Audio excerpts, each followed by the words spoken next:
It's okay. Yes. Have you got translation?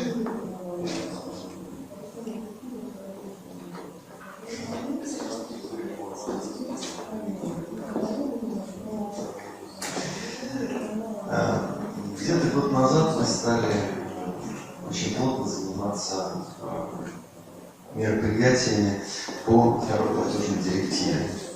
Ну, почему? Потому что нам кажется, что вторая платежная директива – это одна из самых важных вещей, которая случится с европейским рынком в ближайшее время. И мы очень надеемся, что вторая платежная директива в той или иной форме случится с российским рынком в обозримом будущем. Формально это уже закреплено в основных направлениях развития банковской сферы, финансового сектора, но понятно, что это очень долгий путь. Поэтому сегодня мы как раз поговорим в основном о том, что происходит в Европе, и то, что мы надеемся будет у нас. Я с удовольствием представлю вам Лизу Коняеву, вице-президента банка Нордеа и старшего советника по вопросам стратегического развития. Собственно, основной доклад будет принадлежать Лизе, потому что она сможет рассказать о каких-то абсолютно практических вещах, которые они уже делают в рамках второй платежной директивы и из ее пределов. Я буквально скажу два вводных слова. Собственно, вторая платежная директива вступила в силу 12 января 2016 года, и в самое ближайшее время она должна быть внесена в национальное законодательство стран ЕС. В настоящий момент Европейская служба банковского надзора разрабатывает проект технических стандартов, потому что вторая платежная директива – это не как общее руководство, как должно быть. Тем не менее, нужно очень большое количество документов,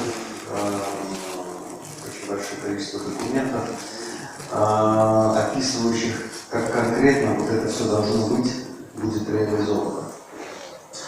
Лиза подробно расскажет о технических требованиях, как это именно будет происходить. Я скажу буквально два слова, что основным моментом второй платежной директиве будет то, что третьим сторонам по поручению клиента будет открыт доступ к банковским счетам. Сейчас на данный момент клиент управляет своим счетом самостоятельно, подавая команды через онлайн-банки, через мобильные приложения, ну, если хотите, при помощи бумажных платежек. С введением второй платежной директивы клиент сможет делегировать эту функцию независимому посреднику.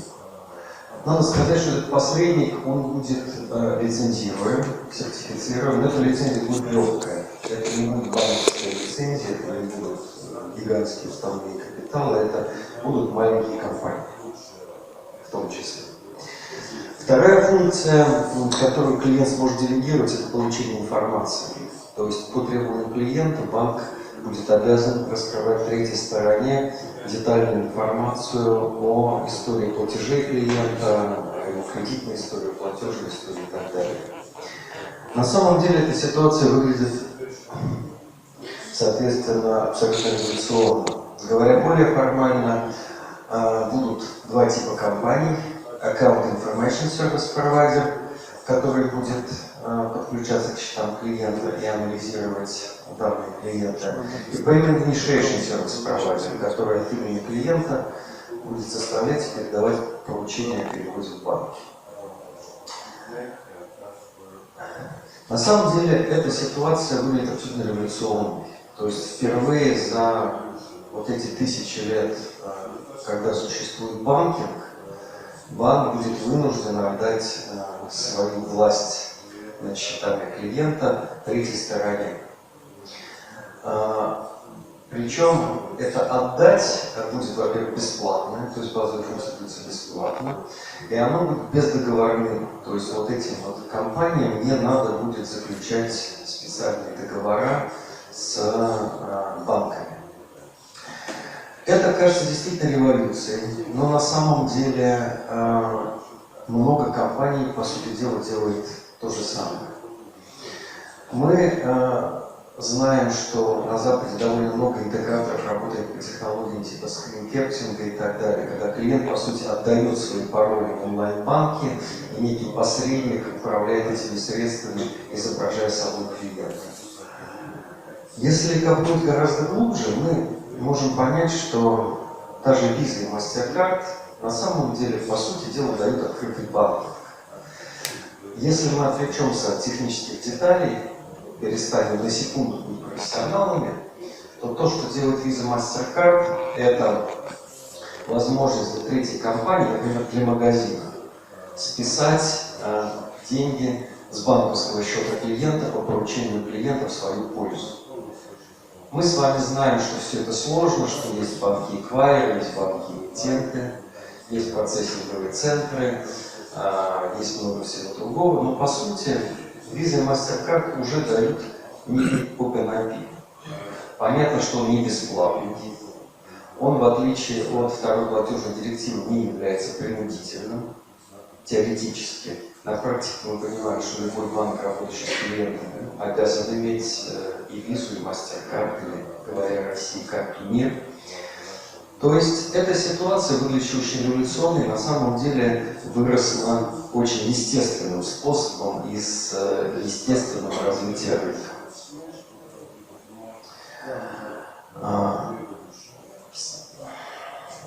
Кто выиграет? Выиграет очень много народу.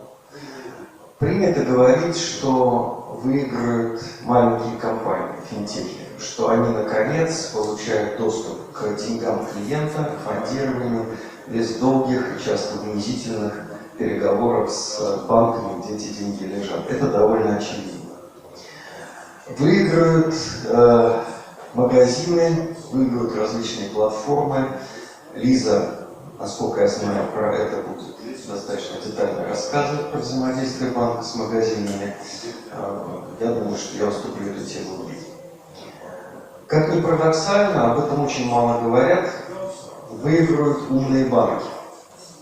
Потому что никто не мешает, условно говоря, Сбербанку получить лицензию ИСПА или АИСПА и получить доступ к денежным средствам, лежащим в банках конкурентов.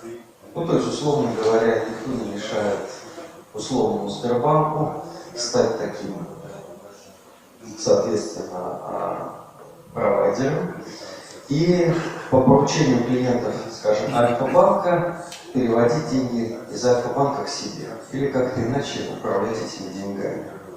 Открывается множество возможностей, которые, к сожалению, очень мало обсуждаются, но я думаю, что мы увидим много всего интересного.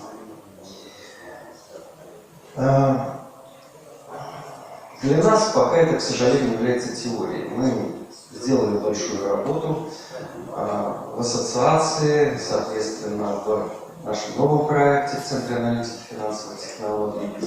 Мы сделали довольно много работы по переводу директивы, мы сделали работу по аналитике. Но для нас это пока только теория. Но, к счастью, у нас есть человек, для которого это уже практически практика. Поэтому я с удовольствием передаю слово Лизе, собственно, для подробного, детального и интересного рассказа. Пожалуйста.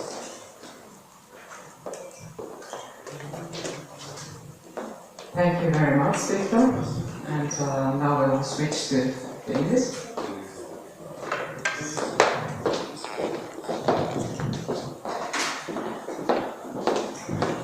Thank you very much, first of all, for Victor and for the ASI organization for inviting me here. It's my pleasure to be here.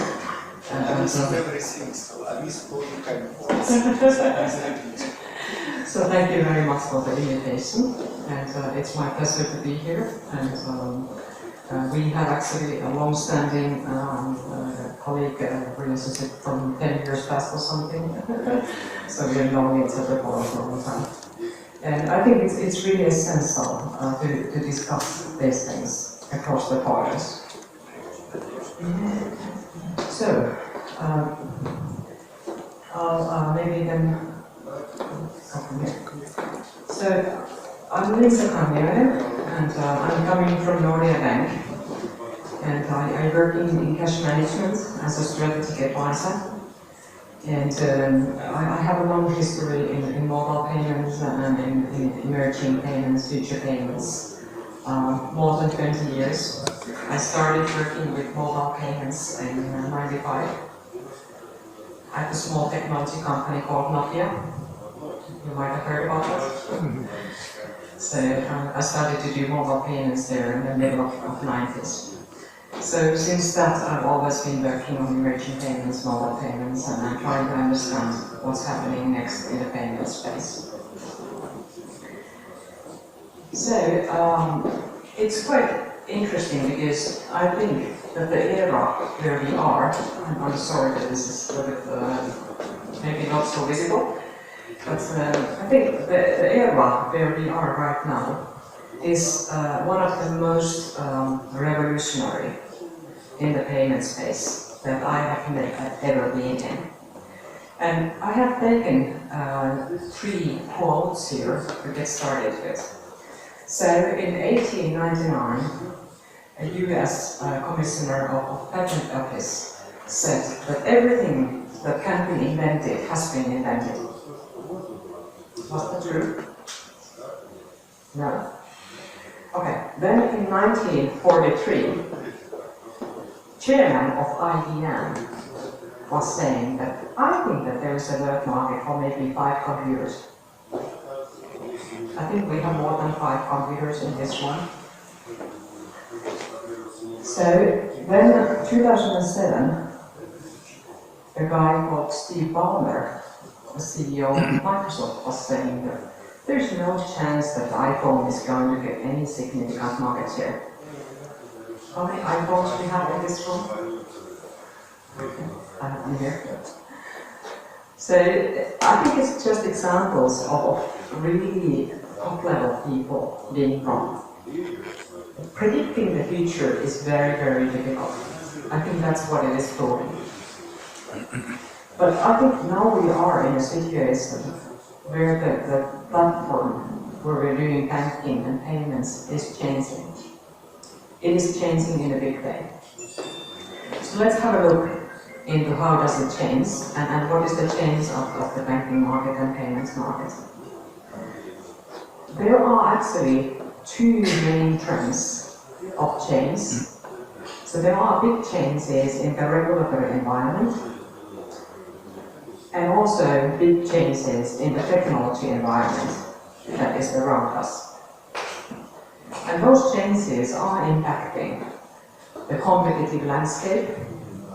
So the competitive landscape is totally changing, and also the customer expectations and customer behavior is changing in a big way.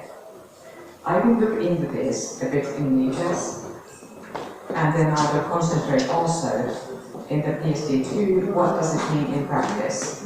Nordea is one of the European pioneers in PSD2 and open banking. And I will also tell you experiences, what have we done in open banking and what have we learned, what are the best practices, and what are our development partners telling us. So that's what I'm going to be talking about. And, very important, feel free to stop me at any time if you have a question. Because this is for you, not for me, right? Good. Let's get started. So this is the main frame of the change. This is what is happening in the world. There are things changing in the regulatory environment, in the technology environment, and then that's impacting the competitive landscape and customer expectations. That's where we are. Let's get started with PSD2.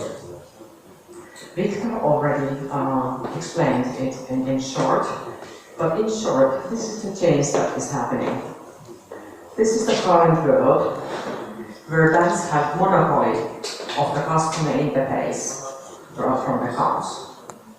But this is soon going to be history, as the PSD2 is implemented in the national legislation. In Finland, that is going to be happening at the latest by January 13th next year. Actually, in Sweden, that legislation is going to be implemented only next summer. So there are a little bit delays in the country in implementing the legislation. But anyhow, the same legislation is coming to all European countries. So the main change is that in addition to the banks offering the customer interface for payment and account information services, there is going to be space for third parties, or registered third parties, to provide these services. And what does it mean? It means that these guys need to have a license, so it can't be just anyone, but it needs to be a licensed provider. For the payment initiation service provisioning, or the PIS, payment initiation, so making payments, the company needs to fill some criteria and needs to apply for a license from the FSA.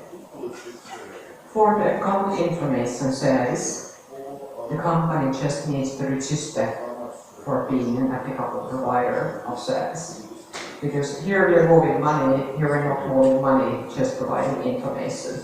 But it's just providing information also that is quite important, because the confidentiality of the information at your bank account is quite high.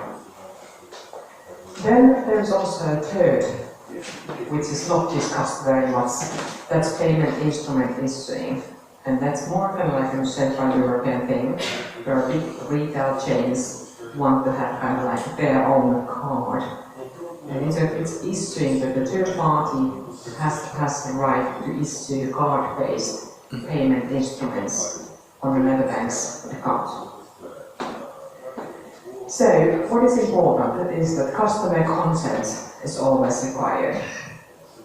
So the customer needs to give consent for every single payment.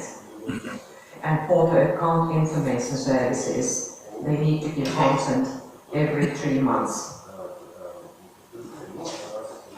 And then, as Victor already mentioned, PSD2 is saying that for the services that are in scope for PSD2, bank must not require a contract with the TPP. So this access is free of charge for the bank. Bank may not ask for any money from the TPP, and there is no contract between the TPP and bank. And that's quite fundamental change. So there's an open interface there. Then what we are doing is that we are implementing APIs. Do you know what an API is?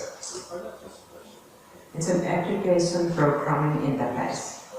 Nothing more, nothing less.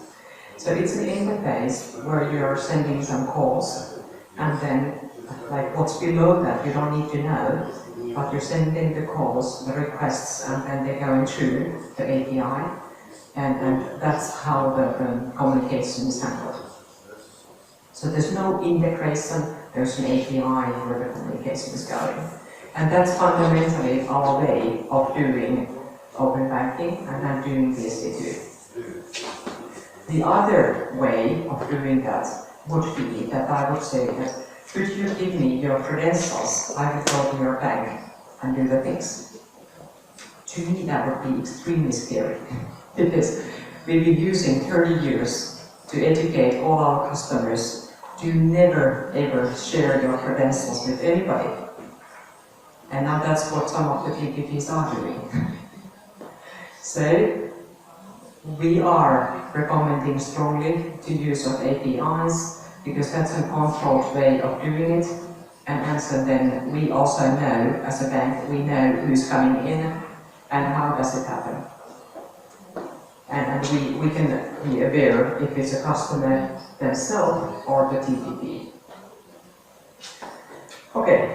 So then, very important, PSD2, the legislation is saying that there needs to be a strong two-factor authentication for every single transaction.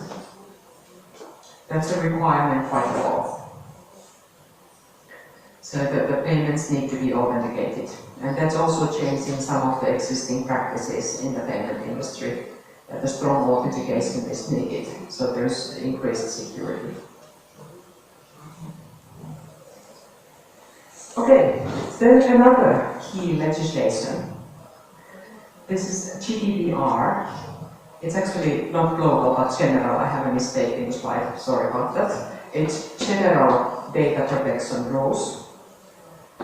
So General Data Protection Rules means that, and that's actually, that's going to be the same legislation. It's different from the PSD2, because GDPR is coming with the same format immediately to all European countries. There's no implementation to the local legislation.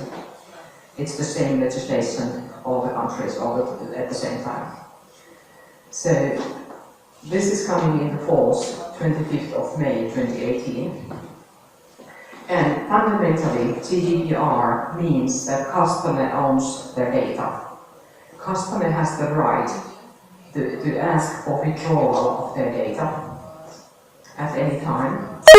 And there are certain time limits when the company needs to give and clean all the data from their company regarding the customer. So if I'm asking that you need to give me all of my data back, I want to transfer my data to the next company or I want to take it to myself, then you need to give it. If you fail to do that, there are penalties. 4% of your annual revenue or 20 million euros, whichever is greater. That's something which is like, all European companies are like, we got to do this GDPR because nobody wants to pay these penalties. Kind of e-compliance, yes? Absolutely. So GDPR is something that it's everybody is taking it, like, okay, are we ready? GDPR is coming. Because there are huge penalties. So what does it mean together? PSD2 and GDPR together. It means that customer owns the data and customer is the king. Okay, so let's go to the technology.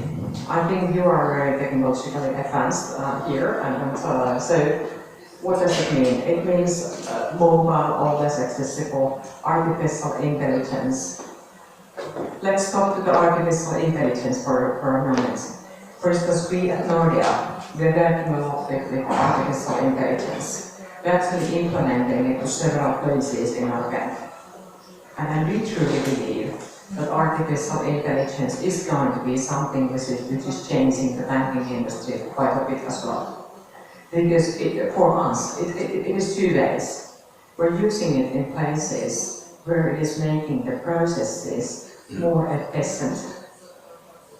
And so thus it is a cost saving for us, or then increasing the quality of the service that we can provide to our customers. So I think there was a lot of talk about artificial intelligence, and I think that was also on the society level, there's a lot of talk about that it is going to take a lot of jobs out. So all the manual work or like the kind of work which is not demanding very much brain power or which is repetitive, that can be, if it can be done with artificial intelligence, it will be done. That's the way it's going to be. Then big data. Everybody's talking about data. How is the data? Data is the new oil and the new currency. So the relevance of data and the importance, that's everybody's working on data analytics and trying to understand how can we serve our customers better based on the data that we have. As an example, if I want to change my tires, and in Finland we change tires, we winter tires and summer tires. If I'm usually doing it on Thursday nights, 6 o'clock, then the car dealer who's doing it for me should send me a note beforehand that, hey, now it's about the time. Are you coming next Thursday? Because they know that my pattern is this. And it's kind of like, world is getting more advanced because we know that this company is doing that always on Thursdays, 6 o'clock. And so we can use the data for the benefit of the customer. Then cloud services and other trends.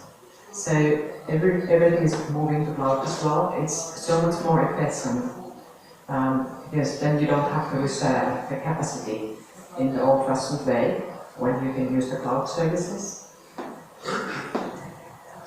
Artificial intelligence going together with robotics. They look at different angles to the same thing. But then social media, of course, that's everywhere. And redefining the way that we are doing marketing, redefining everything. I think in social media was still in the phase where the algorithms are not perfect yet. So we can tweak the algorithms or use them a little bit. So I think in the next few years that beauty is going to be gone because then the algorithms of the social media are advancing all the time. Okay, this is about technology, so let's go forward. So how is the marketplace then changing? How is the competition changing? This is an example of a website of a bank. And these companies here are fintech companies that are attacking a part of the bank's service provisioning. So this is how banks are attacked at the moment by the fintechs, if you want to use that word. We at Nordea, we don't want to talk about competition in this space. Yes, but that's the truth, that the fintech phenomena, it is disrupting banks across their value chain. These are all niche providers that are offering a nitty-gritty service somewhere in the bank offering.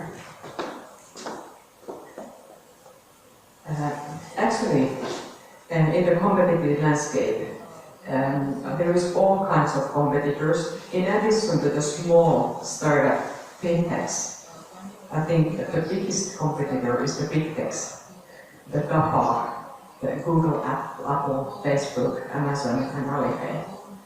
Those are the companies that are really doing it the big way. They have huge budgets. Actually, I think Google is investing in development more than the whole Swedish economy together. And maybe that's telling you something. So if one company is doing more than the whole entire Swedish economy.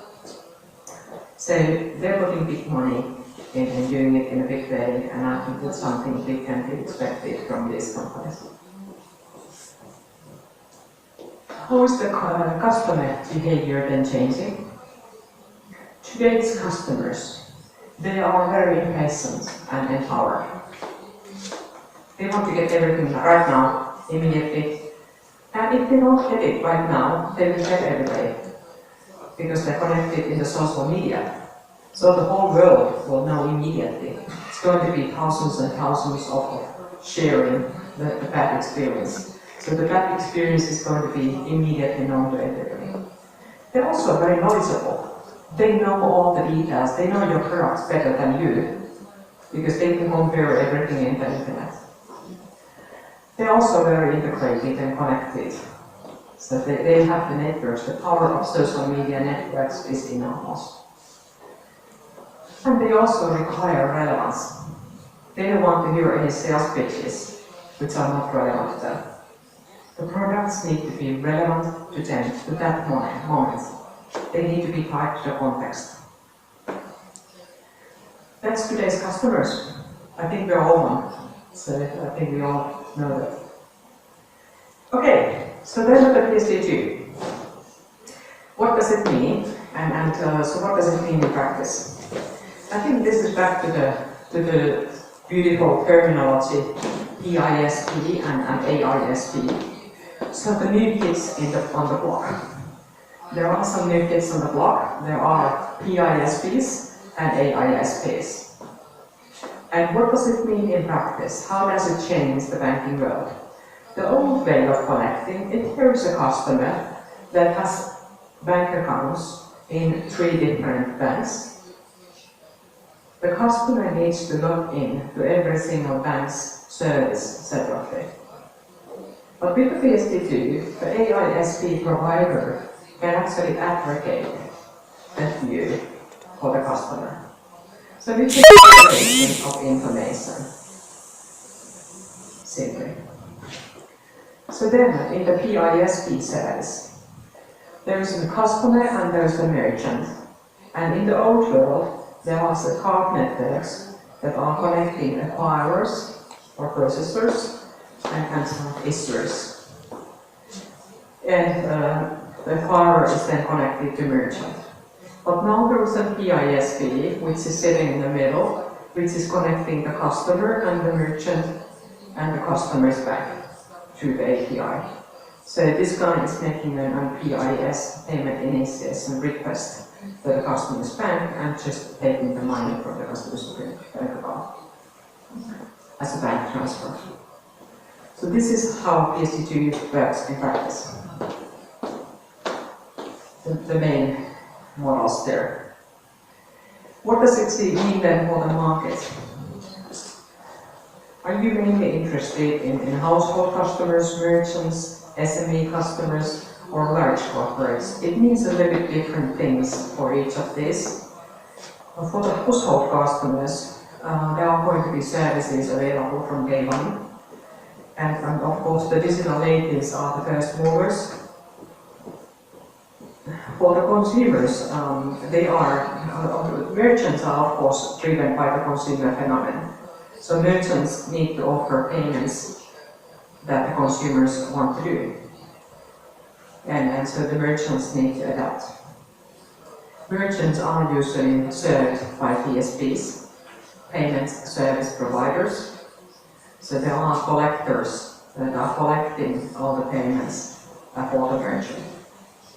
Then SMEs are currently quite underserved segment by most of the banks. I think Nordics is maybe a little bit better than Central European, but still SMEs are largely underserved.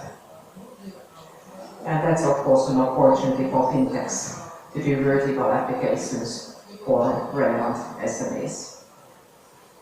For the large corporates, I work mainly with large corporates, and then with the large corporates, their needs are clear. They need a clear business case, and they are maybe interested in account aggregation.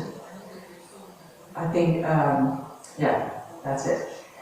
But then let's have a look into how open banking then becomes an opportunity.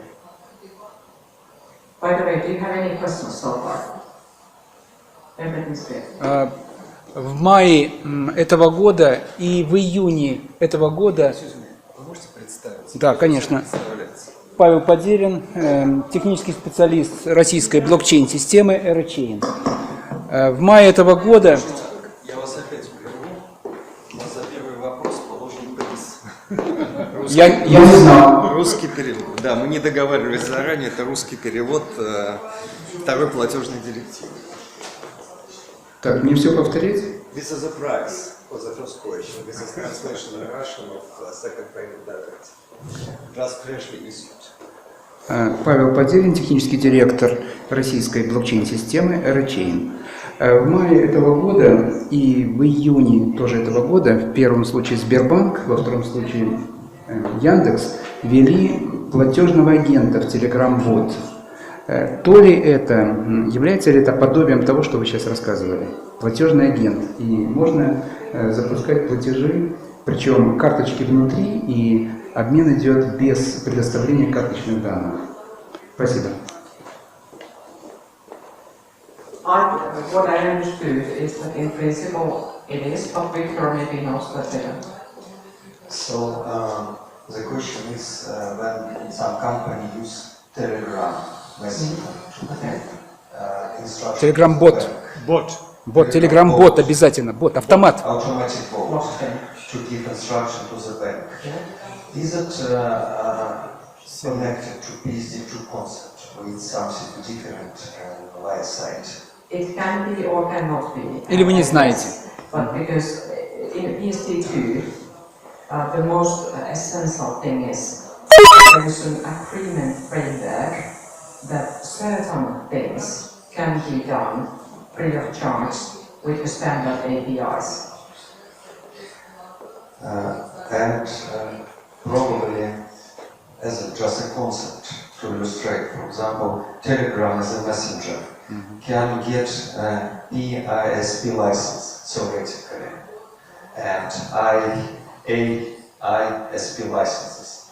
In that situation, Telegram can use as a kind of general instrument to operate money in the banks. Of course, it's just very probably crazy idea, but I give it just for illustration. So it might be or might not be. It depends on realization, legal realization and technical realization.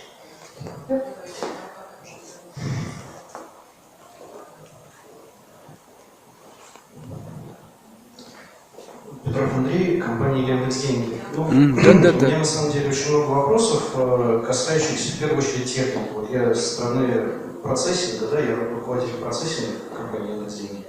Вот смотрите, первый вопрос. Когда упоминается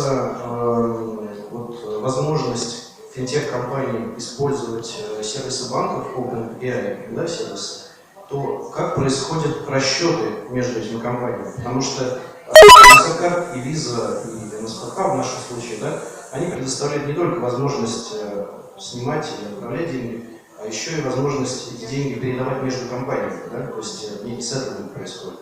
Вот здесь, как происходит этот сеттlemент, не очень понятно. Это первый вопрос. Второй вопрос. Вы говорите о том, что OpenAPI дает возможность использовать некие сервисы, но не говорите ничего о стоимости этих сервисов. То есть банки, которые эти сервисы предоставляют, в частности Nordea, должны все равно как бы эти сервисы как-то оплачивать. Да? То есть, допустим, выпуск пластика, да, тоже пластик, или перевод денег, или еще что-то, да? Даже просто информацию. Да, по счету. Вот. Кто и как это оплачивает, или это бесплатно банки предоставляют, не очень понятно опять же. И последний вопрос касается безопасности. Все-таки финтех-компании, они, ну, скажем так, это не банк, да, и здесь возможность какого-то фрода, да, она видится, ну, такой достаточно серьезной. Как вот с этой стороны тоже посмотреть хочется. Спасибо. Thank you very much. Very good questions. I think some of those questions are going to be answered maybe by the latter part of my presentation, but I'll take them right away. So first of all, we're not talking about card payments. These are account transfers. PSD2 is talking about account transfers mainly, not card payments. So the default is that they're not using card trace. Your second question was about the cost. The last question was about the cost. Okay. Yes, okay. The cost, so who's going to pay for the services? I'm coming to that. So, and that's more the more strategic part. For the PSD2 scope, so the scope of PSD2 is that all accounts that are accessible online. So if there is an account in a European bank which is accessible account, which is accessible online, that is in the scope of PSD2. First thing. Second thing, the scope is limited in the PIS, and so the payment initiation and account information. Account information that is currently available in the net bank of that current bank, that is in scope. And then initiating a payment from that account with the customer consent, with the strong authentication. Those services, the bank needs to transit free of charge. So there's no money for the bank. And you're right, it is a cost for us. But that's what the legislation is saying, that we need to provide the access. And of course, implementing PSD2 is a big cost for the European banks. But the European legislation is saying that we need to do this. Then, my question is that how on earth are we looking at this as an opportunity? We could be crying and saying that this is a huge mistake, and how can you ask us to do all the investments and no benefit, no revenue? So that's my next part of the presentation. How are we converting it as an opportunity? Because I truly think that it is an opportunity for us.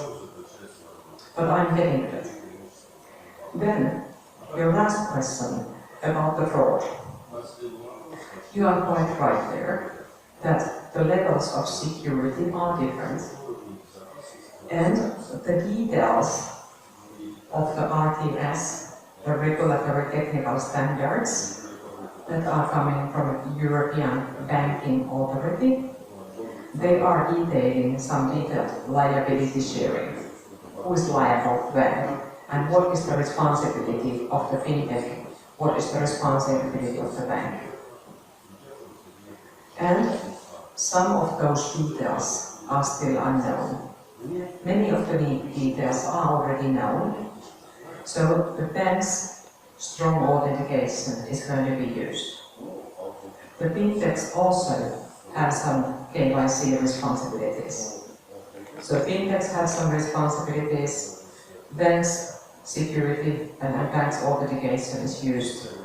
So the fintechs are obliged to use the bank's own authentication. There are some pretty good security rules in place. Not all of the liabilities are yet worked out. So the details are still to be worked out within the next year or so. I think we all want to maintain the trust and security in the payments business. But that's to be seen. How's it? Maybe we continue and then we get more. Or what another question? Yeah, okay. Я думаю, что мы в конце имеем шанс задать вопросы, Лиза будет в нашем распоряжении. It's okay. Yeah. So let's continue. Okay, so open banking is game-changing technology. Nordea was one of the first ones in Europe to go to open banking. So what does it mean? Actually, this is the biggest benefit that PSD2 is bringing, that we have started open banking. So open banking means that there are APIs, and then there are internal developers and external developers. So we're not viewing our developers anymore only as internal. We think that also the fintech companies externally, they're part of our developers. They're also developing services for our customers. And what does it mean at the end of the day is that there's going to be greater speed, greater reach, greater innovation, bigger revenues, greater branding, and still compliance and security in place. That's how we believe that open banking will transform the bank. So, for the big companies, it is meaning some of the things that we've been looking into for the corporate customers, for big corporates. Improved liquidity management, access to European accounts, also aggregation services, from batch-oriented solutions to real-time and some tailored solutions, some industry solutions. So that's the kind of things, just to mention some examples. But now to the strategy. So, strategically, a bank, a European bank, has 4 options when looking into PSD2. They can, at the minimum, they have to choose to be just basically compliance. So they have to build an AIS interface, an EIS interface, and be compliant. That's the minimum that the regulatory bodies are requesting us to do. Are you going to make any revenues or take any benefits out of this approach? No, you're not. Then the other options. You can actually open more than requested. Make other APIs that are not requested by the regulatory bodies, and then seek for revenue sharing agreements with the third parties. So to start making business on the open banking business model.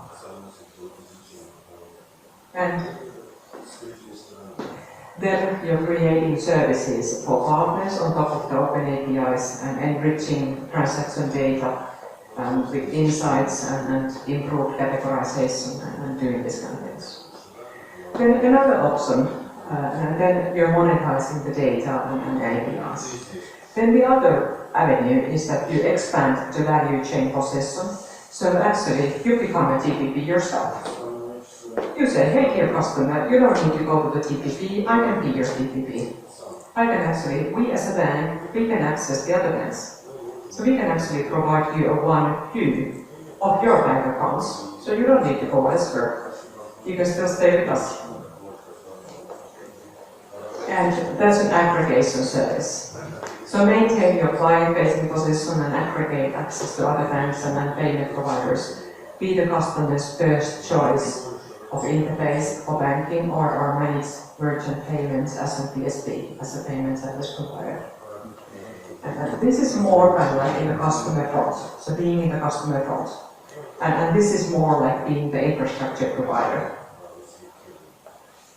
Then the fourth option, which is the most advanced, is that you're establishing an open ecosystem. You're saying that, okay, we're doing the open APIs, so we're enriching the data, we're doing partnerships on the APIs, but then we're also providing an aggregator ourselves. And actually, we're establishing a platform, we're establishing an ecosystem. And so we're focusing on building a vast network of external partners, adding value to the customers by integrating APIs to shopping journeys or supply chains or other things. So we're going to the customer context and integrating the APIs and integrating the payments there. So these are the strategic options that the bank has for PSD2. And for all the three other ones and the number one, there's value for the bank as well.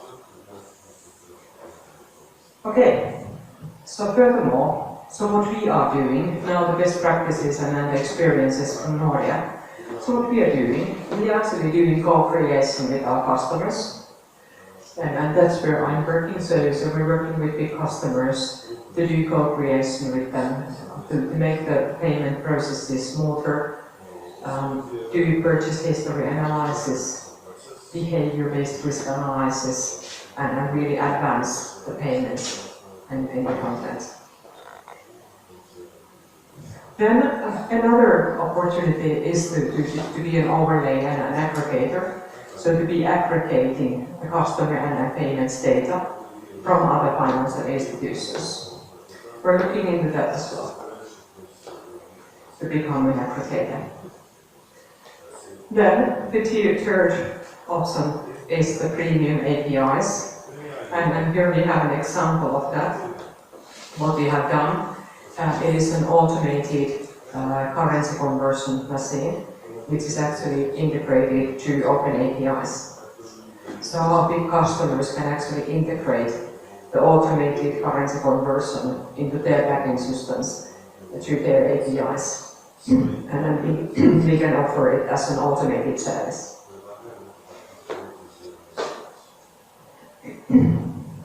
Then another thing that we're looking into is an app store of model, where Nordea would become an app store for our customers. So actually our customers would then pick and choose the services that they like. And these services are created partly by Nordea, some of them by fintechs, and then the customers can just pick and choose which ones they want to use. And actually, this is how it is making it more quick, because developing the apps to the App Store, once the process is there, is in terms of hours or days. So it's much more quicker than developing everything in the core or in the microservices level. What's then our roadmap?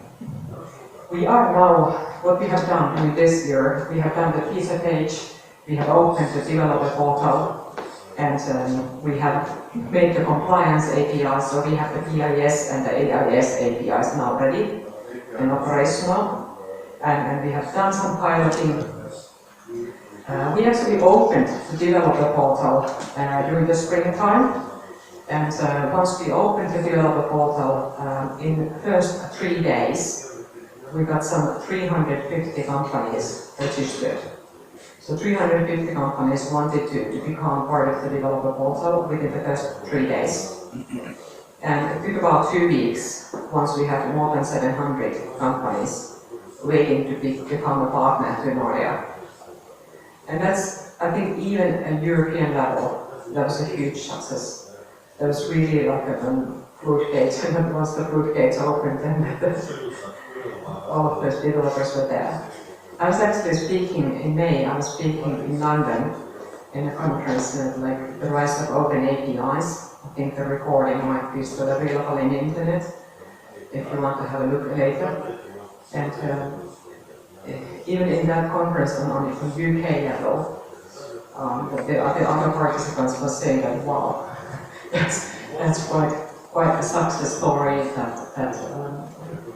that you get so many developers in the portal. So now all the developers that wanted, they are in the sandbox. So they're operating in the sandbox environment now, so they're testing with some dummy data. Before Christmas, we will open some real data, some real customer accounts, and then we're ready to go live when the 52 is there. What's then happening next is that we're planning to look into account aggregation, and then API as a product, so premium APIs, the App Store approach, and also my open banking, which is kind of like my data kind of thinking. Of course, there's a lot of other things in the wish box, so we're also looking into maybe banking as a service, bank as a service, some community platforms, data as a service, kind of new things. And what's then more futuristic, more in the future, maybe one-stop shopping and development center. Of course, this, as the other roadmaps, is the best guesses as of today, and what is then happening with the roadmaps, that's to be seen once we get there. What else? Okay, just an illustration. How does it work in practice? So, customer is always in charge. That's important to remember. So, the revised payment service directive is putting the customer in the driving seat. So, he has the option to decide where and how his data is going to be used. So, the partner is developing an app. Customer is then downloading the app through an App Store, and customer is then authorizing the app, and the token is provided for the customer. And then Nordea is validating the token and then providing the data. And then information is presented in the app. This is how it works in practice.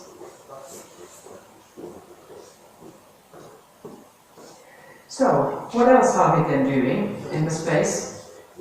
We have actually developed a pretty nice community now around this, so our developer community. So we're holding open banking focused fintech events all around the Nordics.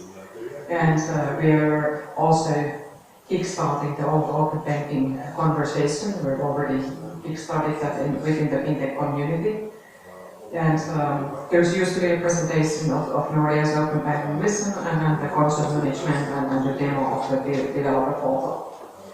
So there are participants invited from the open banking pilots and so from this community of the 700 companies. And then we have a newsletter list where they share the information as well. It's usually 35 to 60 fintech representatives at each event, and a mix of small and large companies. Because within these 700 companies, there was all kinds of players. The small fintechs, the big companies, competitors, technology companies, you name it. Everybody that we can imagine. And of course we are advancing that all the time. So how to get involved? We have a website open through which the connection can be made. And then finally, to finish, some quotes from some of the partners. So some of the partners have actually given us some quotes, which they promised. So here's what they're saying. This one is one of the PPP partners that we're working with. And they're saying that this is a very interesting first mover initiative. Then Fort Knox is another one who is saying that we especially like the extensiveness of the documentation. So we're giving kudos to our documentation. And then what Bank Integration is saying that we are the most advanced currently in the Nordic bank sector. And then Volvo is saying that the app was more or less done after an hour or so. So this is the speed once they get access to the documentation and the tools. This is what modern banking starts to take shape with and starts to look into. And what's then our vision as Nordea? So our vision as Nordea, and this is then bringing us also to the mobile payments and the person-to-person payment schemes. I understood that in Russia there is currently, there are maybe some schemes, and then you have to educate and help me there, on account-based person-to-person or card-based person-to-person or the mobile payment schemes. In the Nordics, the space is that in Finland there is Siirto, which is account-based, mobile-initiated person-to-person payment scheme. In Sweden, there is Swish. In Denmark, there is mobile pay. And in Norway, there's Wix. So there's 4 different schemes by Nordics. And of course, this is a challenge for corporate customers. And that's not all, because that's only the Nordics. In Europe, there's much more. And in Europe, there is also a European-wise, European Payments Council is putting in place European-wide instant payment scheme and system. So there's going to be a European-wide instant payments from account to an account. So directly from one account to another one. And that's in terms of, I think that's 1.5 to 3 seconds when it reaches the next account. So it is really instant.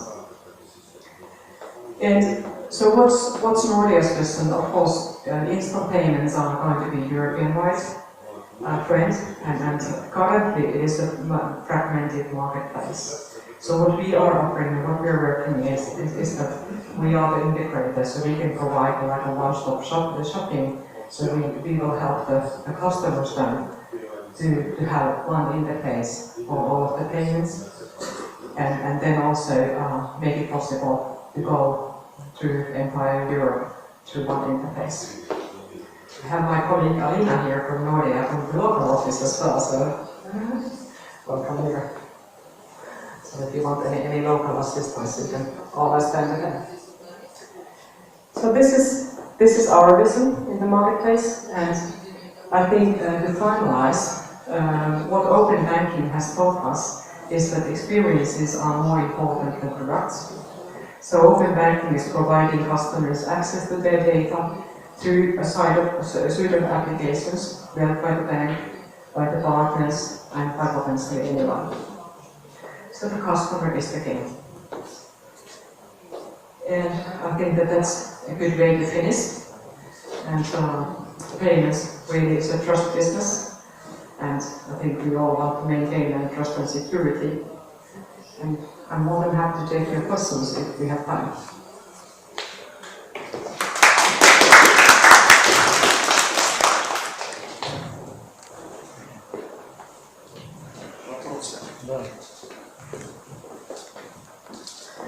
Lina, thank you very much for this overview. It was very knowledgeable for me. I have several questions. My name is Natalia Artemyeva. I represent Power Bank here.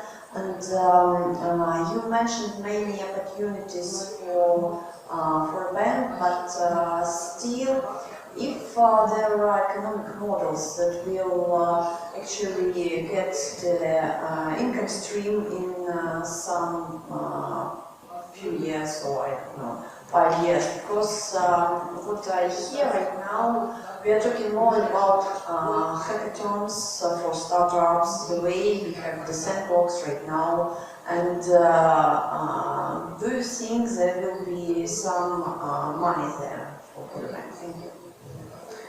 Very good question. So whether there's going to be some money for the bank, and I think that there, I would like to go back to the models here. So if I go a little bit back to the strategic options, so I think here the money-making opportunity for the bank is to do a revenue share with the fintech and say, hey, this is the AIS and this is the PIS. These are free of charge, but actually we won't get very far with these ones. So in order to do a relevant service, we need more data, and we can provide that to you, but there is a price tag. So this is a revenue share business model. Here, the business model is more customer facing. So here, we are providing an aggregation service as a paid service for the customer. So the value add here is to provide wider access, multi-banking service for the customer directly. And here, the business model is even more interesting because that's more like a platform as a service. So that's becoming a platform. And that's then changing the way that the bank is operating, because then we are becoming the platform provider, and then the fintechs are providing the content, and the customer is coming there to get the content, and we are the platform. Airbnb is not owning any single hotel room, but they are the biggest hotel operator in this world. And that's the same way that the bank can become the platform of the payment services. Did I answer your question?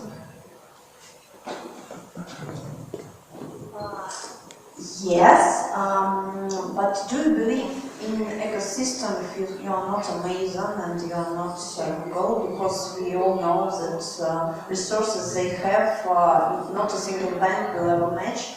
Or maybe there is no need to charge it for the fourth model, and the third model is more suitable. As a bank, what have you decided? Because I don't think you will pursue all three options because it's time and resource consuming.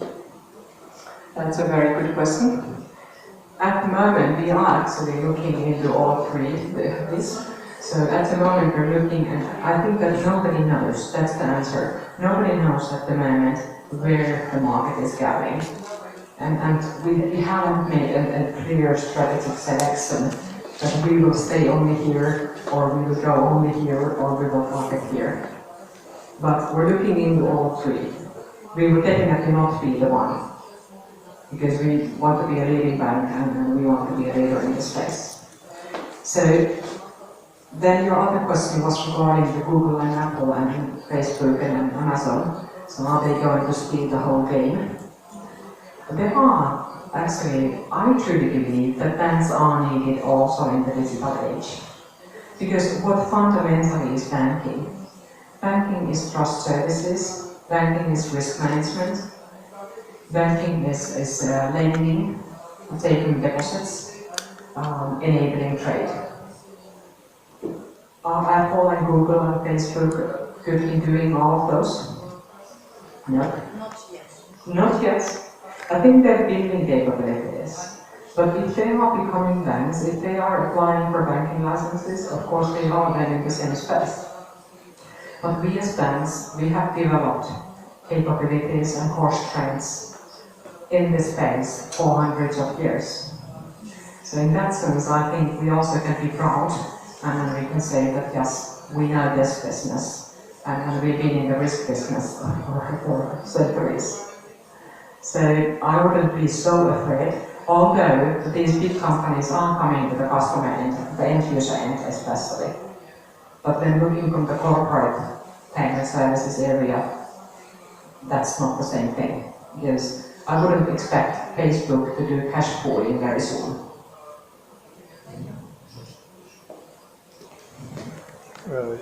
Я Сергей Кибальников из Московского государственного университета. У меня несколько вопросов. Первое. Существует ли ограничение на размер транзакций, которые можно проводить при помощи вашего метода?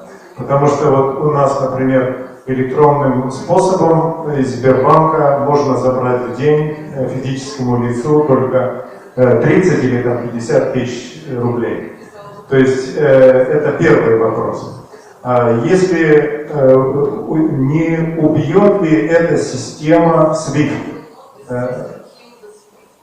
Потому что если эта система будет работать, вот как я представляю, фактически все банки всего мира можно связать через такого посредника, как ваш оператор. Это значит, какой-нибудь банк из Сент-Висент, из офшора может спокойно работать с счетами клиентов, и тогда мировая банковская система может быть просто разрушена. Спасибо. Okay, thank you. I think it's important to know that the transactions are settled as usually. So they are settled the same way as of today. So that doesn't change. So there is no change there. And regarding the limits, I am not aware of any limits. So it is in payment initiation message, and of course there are different rules and levels for the kind of authentications and all of those, which I'm sure the people also knows very well. So, but there are no that kind of small limits.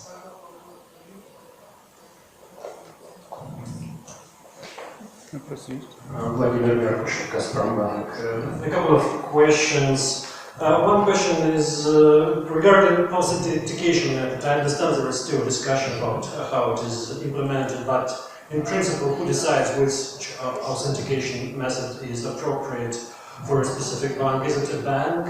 Is it a regulatory authority? Or does the bank have to accept, let's say, anything? Yes, the regulation is very clear here. The PSD2 regulation is asking for two-factor strong authentication. And on European level, there are clear rules on what is applicable as a two-factor strong authentication. And to my knowledge, the RTS is now saying, which is still a little bit unclear because the last RTSs are still in development. But the regulatory technical standard is saying that the bank authentication must be used. So it is the only place, yes. So it's the customer's bank's authentication that is used. Okay, so it's and another question: where is does another supposed keyword of the banks coming, which is a blockchain? Is it like a computer technology? Is it integrated into this, or is it just a parallel, not covered by PSD? We're almost 1.5 hours through, and we haven't mentioned blockchain yet. I can't believe this. But I think that's one of the passwords. So actually, the short answer is that blockchain has nothing to do with this. Blockchain is another technology which may or may not be good for some things, and that has nothing to do with this. I just hope that we will have a single event, financial event in the year, does not mention blockchain at all. We almost did.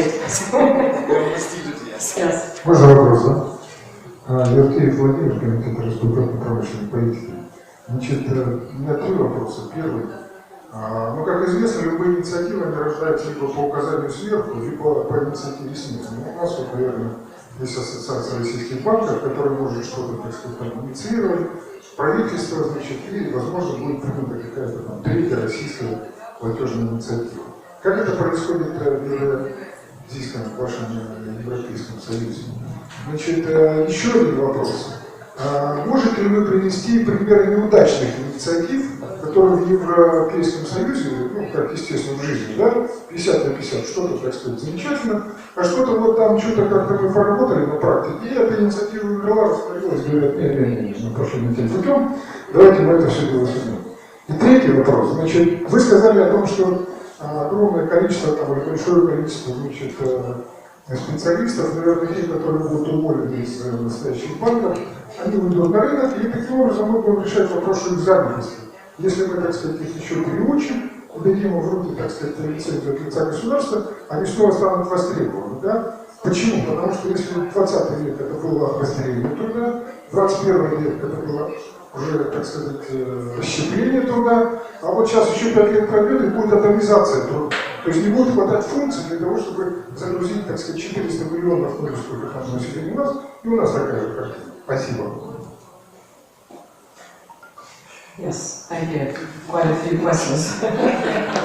So, I think maybe where should I start? So, We can start from there, about employment. okay, let's start from the last question. Actually, yesterday evening I was in an event organized by Bank of Finland, which was held in Helsinki, and that's part of the Finland's 100 years ceremonies.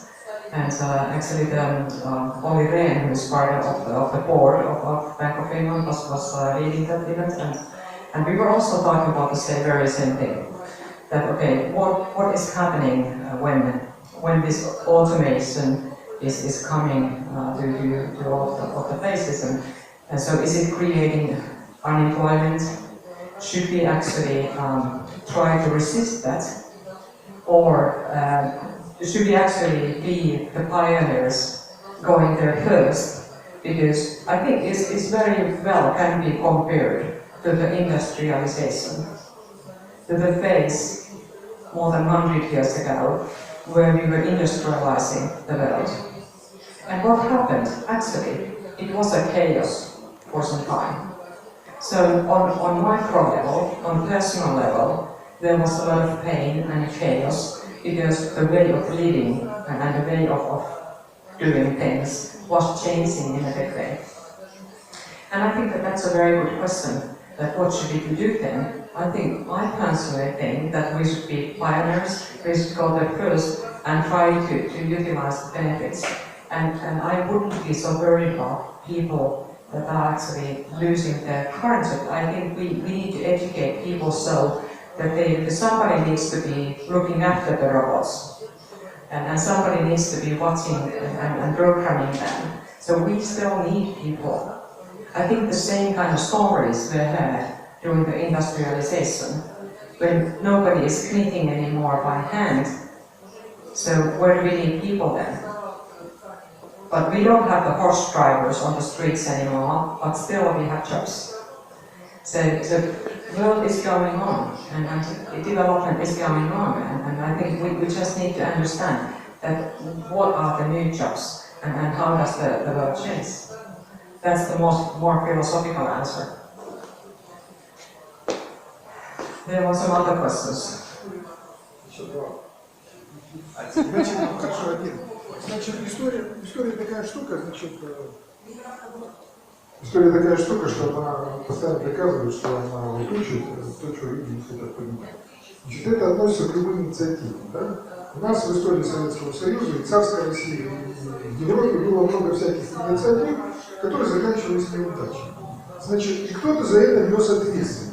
Вопрос был следующий. Вот в истории Европейского Союза были ли случаи, когда там по инициативе сверху была принята какая-то инициатива, которая поработала там год-два, и оказалось, что те люди, которые абсолютно корыстных личных капитализмов, ничего такого нет, личных корыстных, так сказать, мотивов и побуждений, придумали, оказалось, что это неудачно, ее надо отменять. Вот у нас в России сплошь и рядом.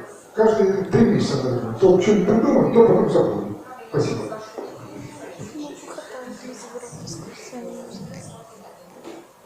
Okay, I think I hope that I understand your question.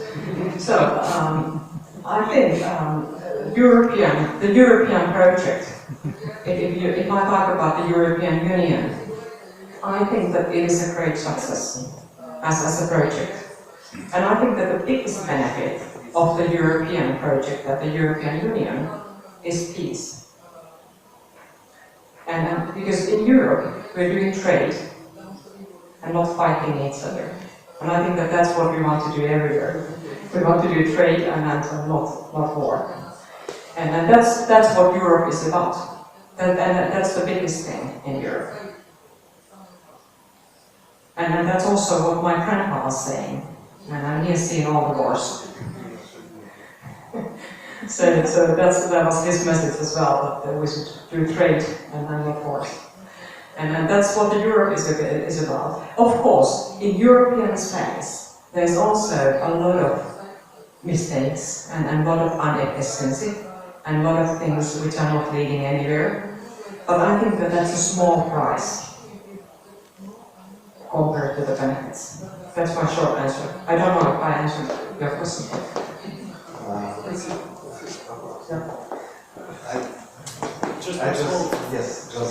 I would just a little bit ask the same question but a different way, because I'm also very interested. In your feeling, how is the true idea arised? It was absolutely poor regulatory initiative. Some regulators and all in Brussels were sitting around the table and saying, okay, we need PSD2.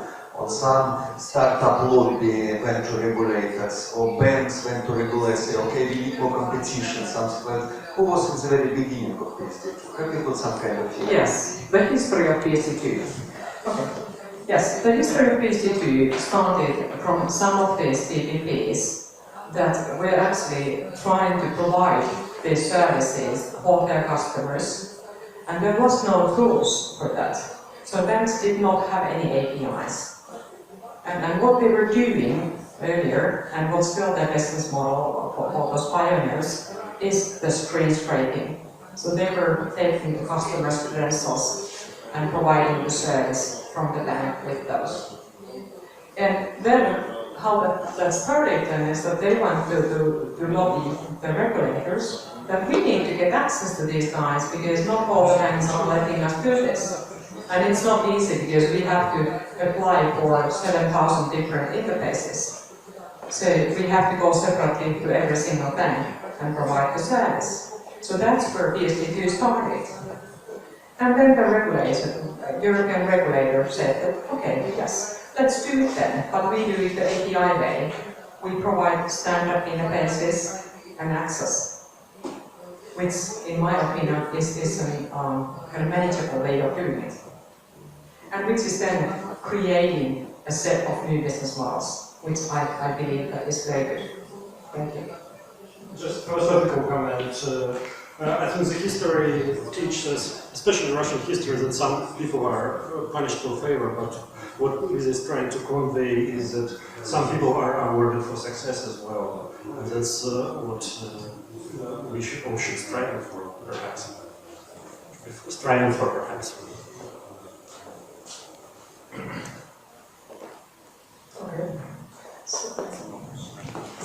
Максим Золгородний, National Card Payment System.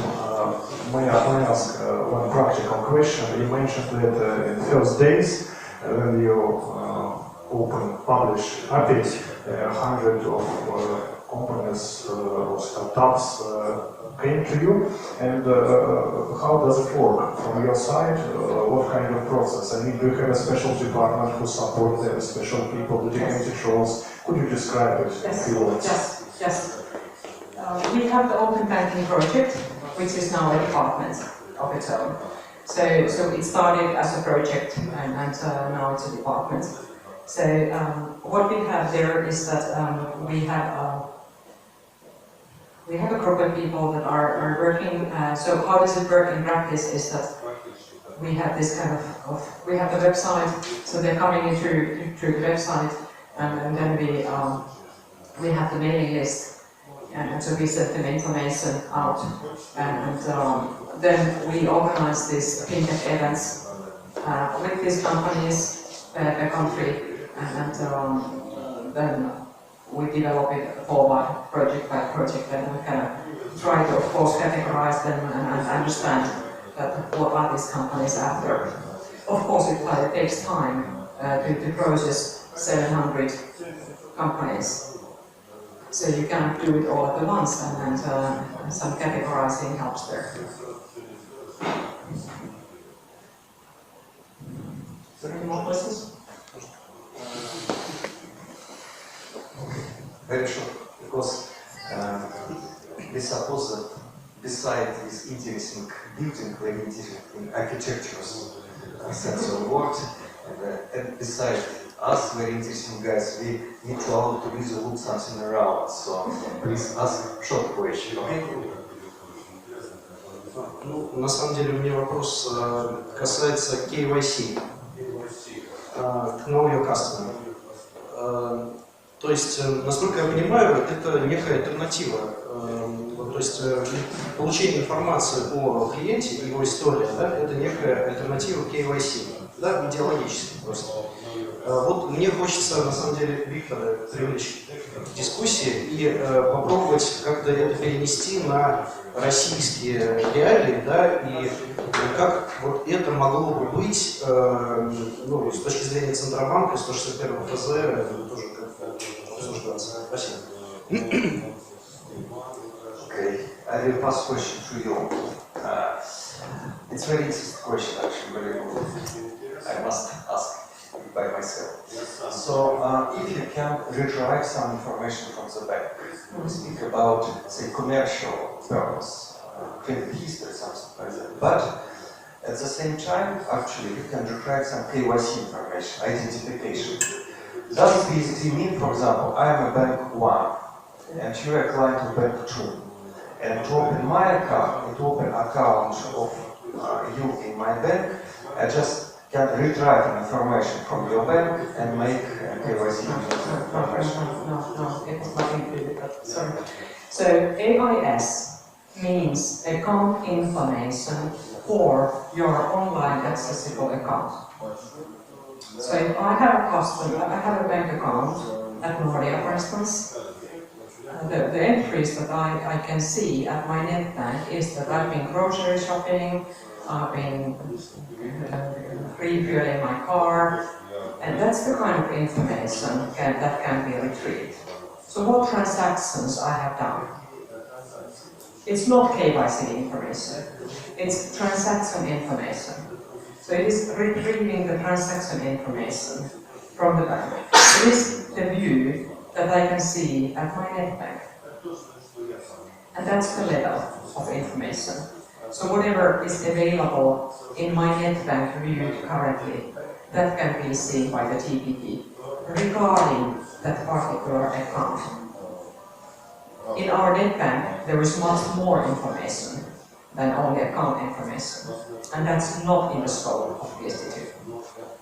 But KYC is regulating the amounts of purchases and account transfers and so on. So KYC, I mean, based on the KYC, initiator of the payments should limit the amounts. Yeah. I think there is a broader problem, of course, as you well know. It's about the anti-money laundering stuff, and here it's okay. You as a bank accepted the customer, and that's fine. Once you accept it, the TPP is sure KYC is made, right? But when a specific transaction is made, you need to know to comply to some anti-money laundering things. Of course, this checks? all rules regarding KYC, anti-money laundering, fraud protection, crime protection, all those rules are still there. Nothing goes away. They're on the bank. It's on the bank. Pardon? It's all on Yes, the bank. those are liability of the bank. Yes. Yes, but the initiator of the operation is a fintech company in this schema. Yes. Yes. I just probably put a line because we have very short time. Of course, initiate transaction, like you are doing using online bank. But it's a bank responsibility to look at you and say, okay, you can do that transaction, you can pay for kindergarten, or say, no, you can't transfer money to Syria or something like that. So it's absolutely poor bank responsibility. It is the bank responsibility to take care that the anti-money laundering rules are applied to and the crime protection and you name it. Because in Russia, actually, central bank is working on the system which allows banks to exchange KYC information. We have a big holes. We're only going there. So we are Okay, not yet. I will usurpate the right for last couple of questions. Can you go back to slide with 4 squares with bank options? Yes. Okay, because it was very interesting question about banks' income and cost of procedure. I would like to go a little bit deeper. First, you say, am I right or no? Initialization is free for initializing. So this one is no revenue for the bank. Yes. No. I just want to discuss it a little bit. So initialization is free for initializing. So bank cannot take money for basic initialization. But as far as I understand, the condition for transaction itself remains the same. So if banks charge, for example, 1% per every transaction for its customer, well, it still keep charging the same amount, notwithstanding the Yes. For instance, if there is a corporate customer, for instance, or somebody who then wants to receive money through the PIS service to their account, we are currently, for instance, having charges that every incoming transaction we charge a certain fee. Like reference transaction fee is such, and that doesn't go away. So if the customer that has account with us is receiving money to our bank, to the bank account, that charge doesn't go anywhere. So the customer whose account is there, they are still paying for the incoming transactions the same way as before. But we can't charge anything from the TPP who's operating, because we don't have a contract with the TPP.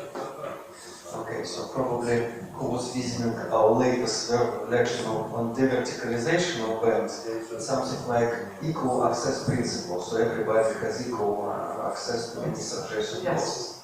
And another thing, probably, it's a little bit deeper. So you mentioned that in red square, the lazy bank, bank do not benefit. But do you see, for example, if I am very lazy bank, I implement the basic technique, do I have a chance that, for example, a number of operations in my bank increase dramatically because a lot of companies will provide, say, service? Or you think it will be kind of cannibalizing? So yes, I think that that's a strategic option. So bank can choose to become a very efficient processor of money. This strategic option means that the bank will remain a backbone. So it's not in direct connection so much with the customers. It's probably more as a backbone. But it might be a strategic option for a bank which is very efficient in it and big volumes. okay, so we still have 2 minutes. Can you say just 3 sentences? What is the most important happening right now in European banking besides PSD2? Well, I think PSD2 has actually kicked off the open banking phenomenon, and I think that that's quite important. The other important trends are the utilization of data, and how do we work with data, and then instant payments. Instant payments is coming in a big way. Of course, we're working also a lot on blockchain. We couldn't avoid that. So that's, in my opinion, blockchain is not coming to consumer payments. It has its role in some areas where it is good. So it has its own role, but I don't think that there will be capacity enough to do high volume consumer payments on blockchain. Okay, great. Thank you very much. So, gift first, yes. First one, we will give you a translation in Russian. Okay, thank you.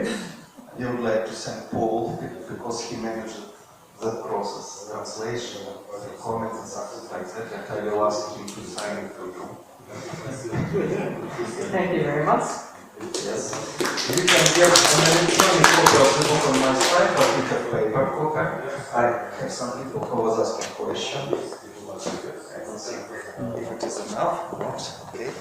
University. Okay. Яндекс, Яндекс. Okay. Yandex, I have Tatiana. Tatiana from Yandex team. I will give it to lady, not to you, sorry.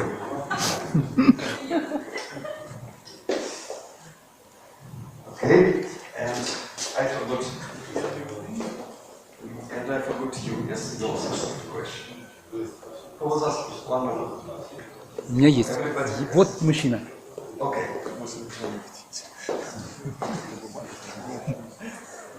Okay, we have a few more here, so if someone needs can ask. So, Thank you very much. we need to make a final photo. Already. Make a final photo.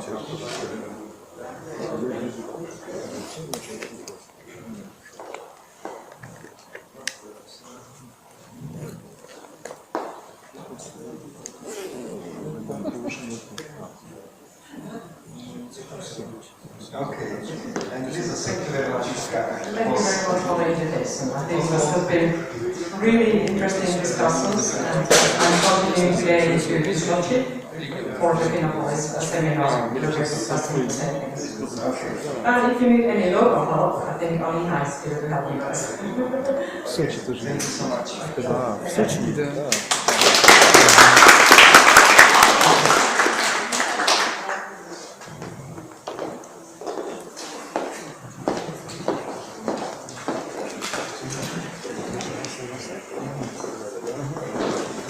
You to Sochi? Yes.